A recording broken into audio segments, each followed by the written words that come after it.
Welcome to the Obsessed with Real Estate show. I am your host, Alana George, and I am obsessed with real estate. I have a really exciting special show for you today. I interview Annie Purcell. She is a physician who made the move to be a full-time real estate investor who still practices medicine here and there, but selectively.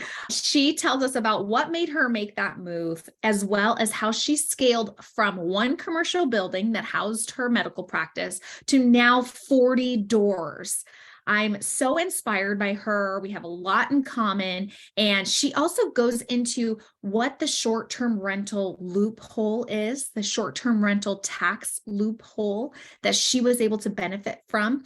And it's about tax time now when this episode is coming out. So, this might be something that you implement into your 2023 tax strategy on how to save more on taxes. So listen up. She gives some good advice around that. It especially applies to you if the IRS does not recognize you as a real estate professional. If you have a W-2 or like she did, you have a private practice. Pay attention to that. She has a lot of great insight. I almost forgot. Be sure to tune in till the end of the show where Annie gives us the link to buy her personalized habit tracking journal, and she gives away a free printable habit tracker at her website, which if you're anything like me, you're all about habits and wanting to color code everything and check the little boxes. So she has a free PDF printable habit tracker. At the end of the episode, you can find out where to get it. So stay tuned for that. What is that? I'm excited to get into the show today. Before I do, quick note, we had a big storm hit California last week out of nowhere. And where I live in the Santa Cruz Mountains got a huge snowstorm, and it doesn't snow here. So needless to say, power was knocked out, internet was knocked out. I was homebound. I've never had snow days in my life, and it was a new experience. And our internet is still not back. So I am here at our motorcycle shop in Felton, California, bumming the internet. So hopefully we don't get too many customers or loud Harley Davidsons started interrupting us. But know that sound quality, video quality might be, a little down on this episode, but the show must go on. I did not want to reschedule Annie again. And so let's hop into getting to know Annie Purcell. So first off, thank you so much for being on our show, the Obsessed with Real Estate show. I'm excited to have you here. Thank you. We'll keep it interesting with the snowstorm. Yeah, exactly. Let's just mix it up. Not in my comfy home office. It's freezing my buttons off here. So you and I met, we are in a Women's Monday accountability group. And I had heard a little bit about you and your checklists, and you had published your own accountability checklist, and you had colors on it. And I was like, this lady, she owns real estate. She's into checklists. I have to get to know her. This is a potential new friend.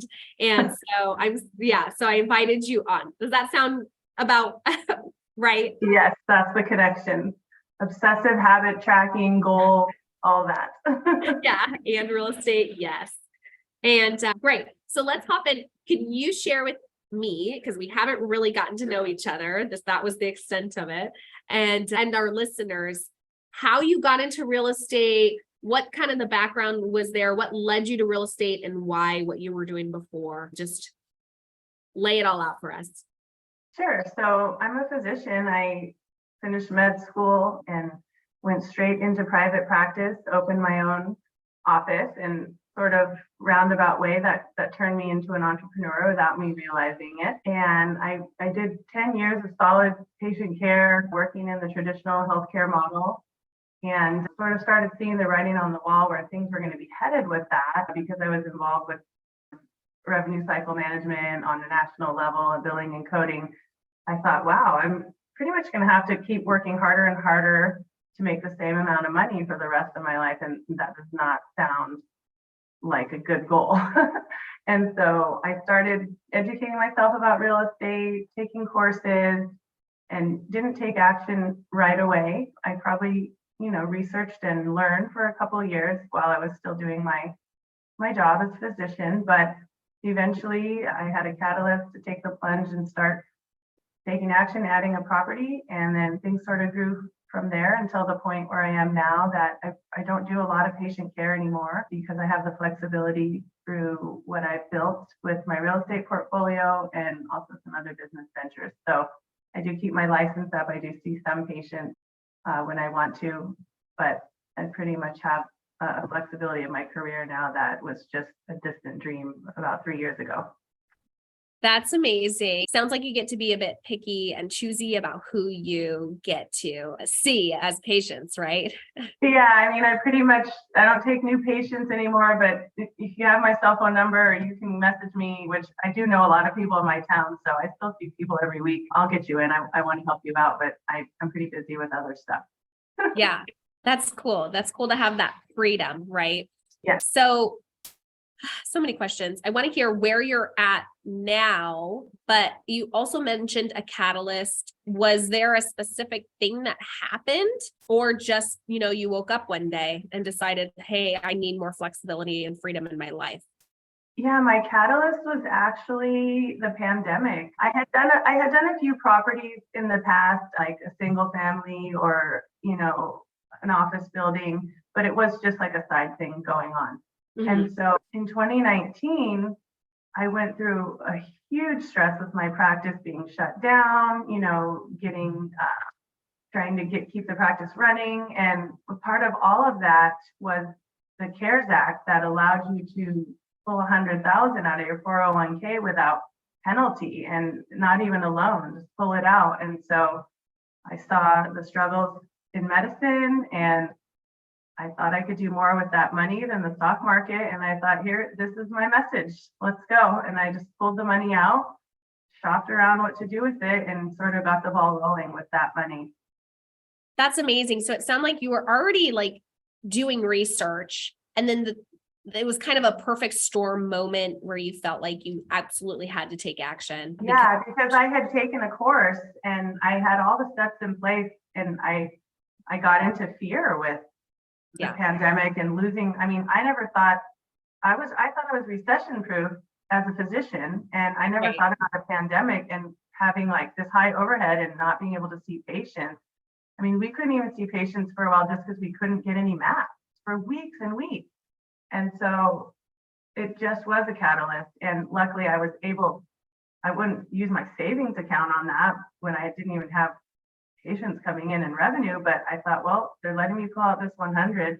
And then, things turned around, we opened back up and we got through that. No, not too much of a problem, but yeah, that ability to pull that out was the lack of fear that I needed to put something in play. Wow. That's amazing. I mean, that's huge. So thanks, government. I really appreciate it. I know, exactly. Hold on. So tell me about what your current portfolio looks like. It sounds like you just started in 2020, right? Yeah, now 3 years ago. So it sounds like it feels like it was just last year. And where have you gone since then? It's funny. I didn't feel like I was on a fast pace while I was going through it, but to look back and say in a couple of years, I went from just having one commercial building, which, housed the medical practice. So that's why I had it, to I have almost 40 doors now. Oh my gosh. Yeah, it's a mixture of, it's mostly long-term multifamily, small to medium, duplexes up to the largest is a 16 unit. And then I have 2 short-term rentals, which I got into the short-term rental to get the short-term rental loophole when I was still working a lot in my W-2. So I got a tax advantage on that. And then it also let me realize I don't want to scale a portfolio of short-term rental, but they're great. They're near my house and, I want to keep them forever. So those are going. And then, mostly started using regular loans, getting 4plexes and under. And then just this in 2022 was the first time I started getting into commercial lending and the 5+ unit properties. Wow. Almost 40 doors, you said. That is so cool. And that's what I heard on that accountability call. And I was like, oh, wow. I want to be there. So I want all of your secrets. So let's circle back. I wanted to touch on within those 40 doors, you were talking about the short-term tax loophole, so to say. And I want to talk about that. If anybody isn't familiar with that, I think it's a really great strategy to be able to write off more on your active income. I'm not a CPA, but I've, studied it enough. Short-term rentals are too much work for me. Just to be honest, I wear too many hats. I mean, I don't want to brag about being so busy because that, makes people want to vomit, but that's too much work for me. And luckily I don't have to do that because I'm a real estate professional. So if you're not a real estate professional though, you have a W-2 income, just like Annie, or, you had your own practice, but you're not a real estate professional, right? It's medicine and with your private practice. So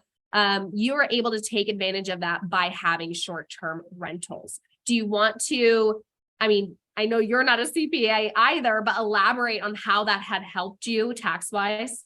Yeah, I think it's great for people to know about it because it's pretty doable still when you have a full-time job. And so a lot of physicians who are interested in investing in real estate but can't get real estate professional status can do the short-term rental loophole. And you can also time it out in the year so that it's not a ton of work. So basically, if you buy a short-term rental and self-manage it and work 100 hours of material participation in the calendar year that you bought it, you are allowed to do a cost segregation study and bonus depreciate a lot of the value of that property all in year one. So instead of doing it over 30 years, it's all in year one, and it basically pulls that off of what you owe for your W-2 taxes. So there's a lot of intricacies to it, like the value of the land versus the building where you buy your short-term rental.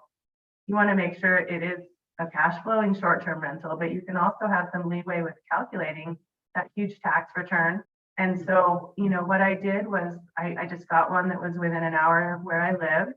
And it was nice because I purchased it mid-year. And then I did spend a month or two doing some remodeling, supervising the renovations, decorating. And so I was able to use all those hours without, cleaning it or doing all this turnover stuff with guests. And then I had it ready to list by about the end of November. And so I was able to get several bookings in December and satisfy all the requirements. And then, I was able to meet the 100 hours and working on it more than anyone else. And so my accountant was able to submit the short-term rental loophole for me, and it was the most amazing thing ever. I got most of my W-2. That's really great that you're able to know about that in order to take advantage of that. I feel like there's a lot of tax strategies that aren't as widely known. I know I love my CPA. He's not a real estate specific CPA. Most regular CPAs will freak out about this or not understand it. And so I definitely wouldn't attempt it without establishing with a real estate CPA and getting all the guidelines. And even so, I spent a lot of time researching this, and different CPAs don't agree with each other on whether it goes on Schedule C or Schedule E. So, really find someone that you trust and make sure you know all the rules and follow them. And if you're listening, it's not hard. You most likely have to be the one that presents it though, most likely to your CPA.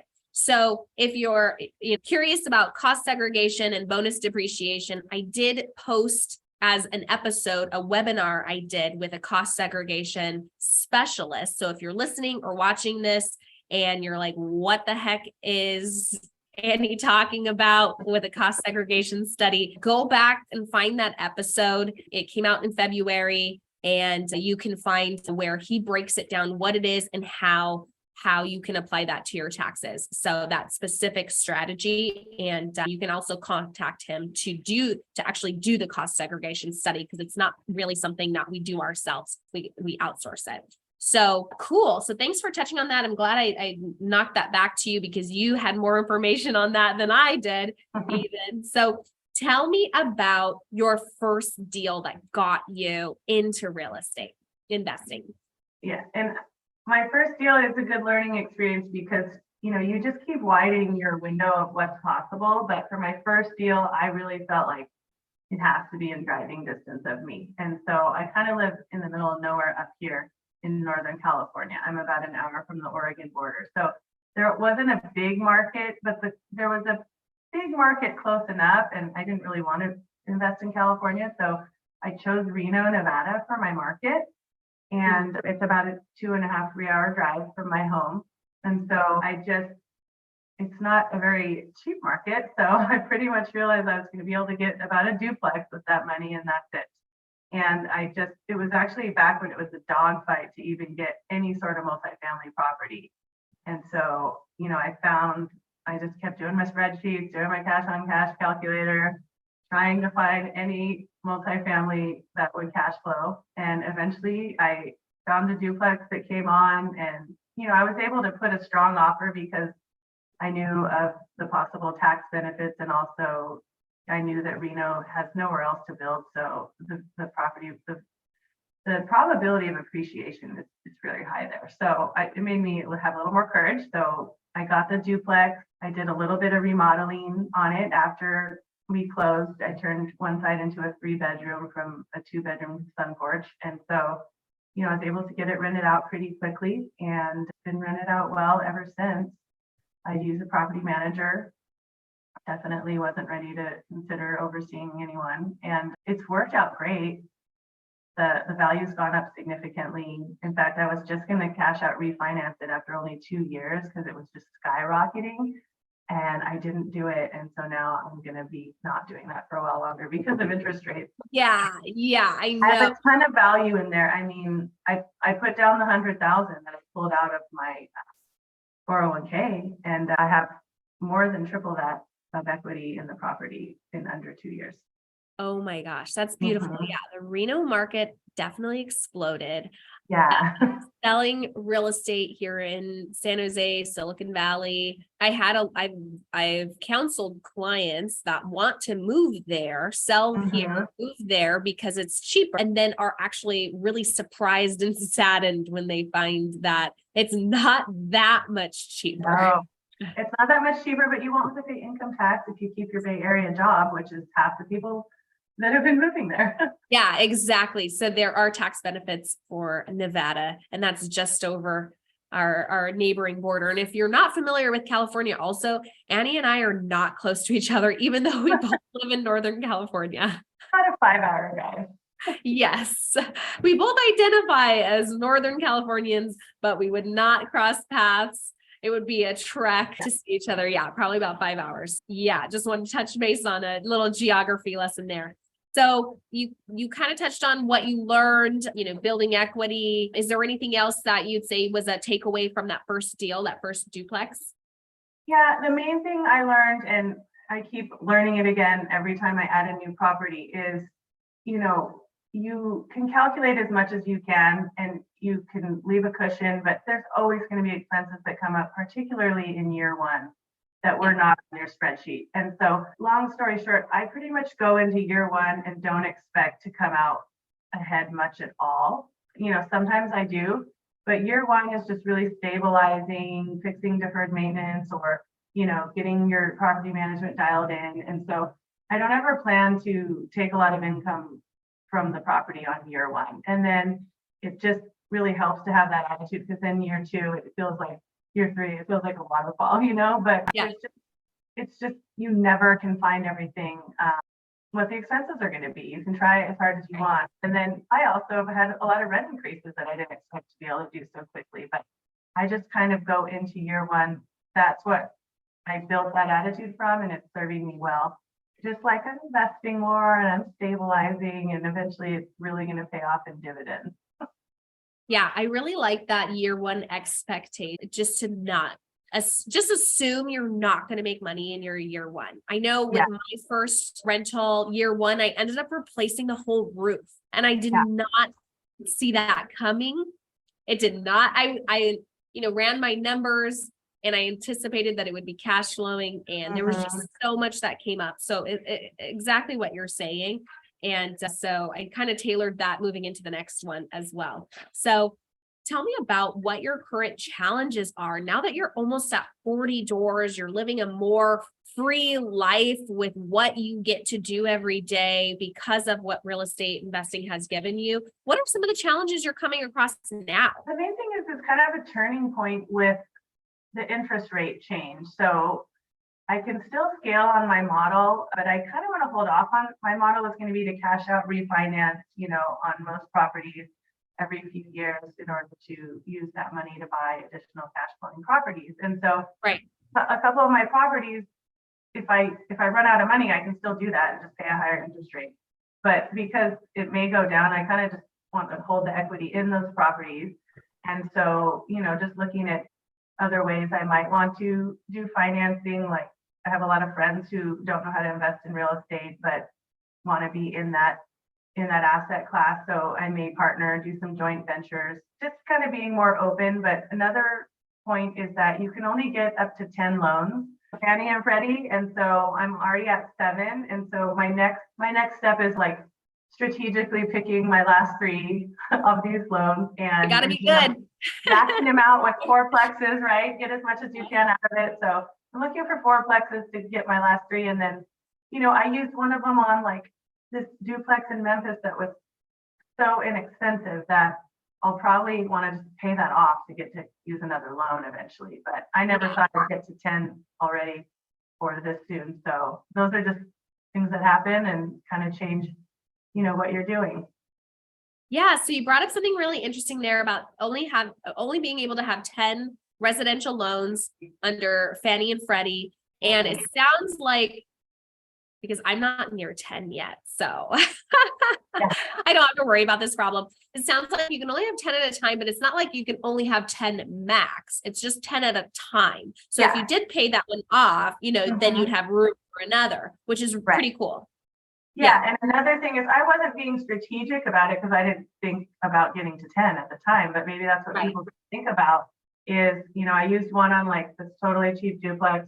It's really good cash flow. It's still a good decision, but right now I'm refinancing a short-term rental of mine because I got seller financing. So I have a little time left, but I just wanted to start looking into it. And so I wanted to do that with a local bank on their in-house financing so it doesn't use up another loan for me because it's just a single family home. Mm-hmm. And so I'm going to pay a little bit higher interest rate, but that's okay because it allows me to use it on a 4plex instead. Yeah. Yeah. I love that strategic thinking. Now that you're scaling and getting bigger, you probably could look back at that duplex and think, I should have done private funding or, portfolio in-house loan on that. Right. I didn't even think about that as a thing. You just do what you can with what's in front of you. Right. Yeah. And you refine as you go. So that's pretty cool. So we talked about challenges. That's kind of what you're working on. I think that's really cool. I want to hear a little bit of like a brag from you. We don't always get to toot our own horns. Now's not the time to be shy. What are you especially proud of yourself for? I think I'm really proud of the work I've done on my mindset. Like it's been ongoing since the start of my real estate investing career, but I really would get into fear and I would really let things spiral in my mind. And so I've pretty much been nonstop reading books about how to retrain my own mind, getting coaching. I love my life coach. Like I every 2 weeks I meet with my coach and I'm just realized that I can actually change what I'm thinking, which will change my actions. And before I really believed that, I was pretty stuck in my way of thinking and acting. And I thought that's just what I would have to struggle with forever. Yeah, that's huge. The fact that you can make that realization that we'll just jump right into your book recommendations because you brought it up. Yeah. So, mindset or real estate investing or not, what are some books that you'd recommend to our listeners? And for this podcast, I mostly thought about, real estate books that really propelled me. And so, after everyone reads Rich Dad Poor Dad, but I feel like the cash flow quadrant by Kiyosaki really got me started thinking like I have to approach this completely differently. And so I think anyone who is an employee should read that and think about it and see what kind of little tweaks you could start making to get into a different quadrant. And then Set for Life by Scott Trench was awesome. It really sort of outlined a path that is like another step after reading those initial books. And that really motivated me to put a lot more into trying to build a real estate portfolio. And then the last one I just read is really cool. And I wish I could credit whatever podcast person told me to read that book, but I can't remember what it was, but it's called Money, People, Deal by Stefan Aaron. And it's specifically for people who want to invest in real estate or are investing in real estate, but just so many practical tips. Like it really got my juices flowing and inspired me to a whole different level of thinking. So it's not as well known. So I thought I would throw that out there to your. Yeah, I like hearing new ones. I read and listened to the other three. So Money, People, Deal. Mm-hmm. Okay, I'm going to look it up. And then, of course, these links will be available in the show notes if anybody wants to go check those out. Great recommendations. I appreciate that. Circling back to your real estate career, getting started, is there anybody or a thing that was your biggest inspiration in your journey thus far? You know, the one thing that I can think of is just kind of why I always knew I'd do something like this. And it's just what I sort of learned inadvertently from my grandpa when I was growing up. He was a lawyer and he hit things right with real estate. He bought an office building when he first opened his law firm. And then, you know, he bought sort of a house in Rolling Hills at the right time in Southern California. And I always just remembered how, you know, he bought that house for $70,000 and then he sold it for $1 million. And that just stuck with me. Or he bought that law firm office and rented the upstairs to other people. And his retirement was basically selling those two buildings, you know, and he had a wonderful, beautiful home and a great retirement. And I just always thought about that. And so when I had to name, you know, when you start putting all your properties in LLC, you have to think of like all these crazy names and how to remember them. But I actually named my primary umbrella LLC after his initials because it really stuck with me. Like he didn't even work on those properties. And that was, you know, a huge part of his retirement. And I thought it was amazing. That's really touching. I love that story and that you named your, you know, LLC after him. That is so sweet. Power of real estate. That is so cool. So tell us now something that you are currently obsessed with, real estate related or not. You probably have a slightly obsessive personality like I do. What are you obsessed with right now? I am obsessed with reading. Okay, my books to read list is so pages and pages long, and it's so hard to decide what I'm going to read next. But they're all personal growth books. Like I don't really even read fiction at all. I just love personal growth books. And so I'm constantly reading them with a highlighter. I highlight anything I might want to see again. Then I put a star by the most important point. Then I write all my star posts in my journal. And it really keeps me going. I'm like a half a day just doing it. And I realized, because I've changed my career several times, not just this time. And I always enjoyed like learning the next thing. And so I'm obsessed with learning and pens and notebooks. Learning and pens and notebooks and reading. Speaking of which, can you tell us about what you created, that journal, the checklists? Yeah, so it's sort of a side hobby, but I love planners, physical planners, not digital. And, you know, we developed a planner that is actually for sale, and it's a company that I've grown with along with my other businesses called Next Level Daily. And so we have like a 90-day undated planner, and it has a habit tracker in it, which is what you really connected with, where you can write down different habits that you're trying to improve and check yourself off every day, give yourself credit.